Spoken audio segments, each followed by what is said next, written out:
اور ہمارے فرشتے ابراہیم کے پاس بشارت لے کر آئے تو سلام کہا۔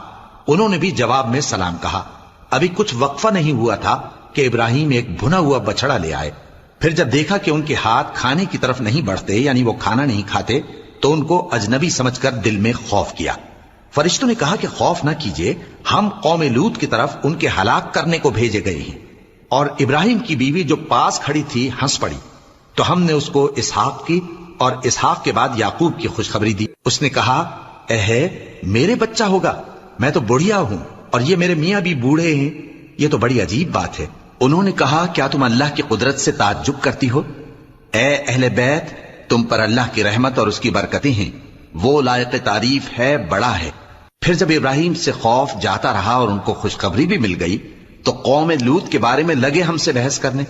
بے شک ابراہیم بڑے تحمل والے، نرم دل اور رجوع کرنے والے تھے۔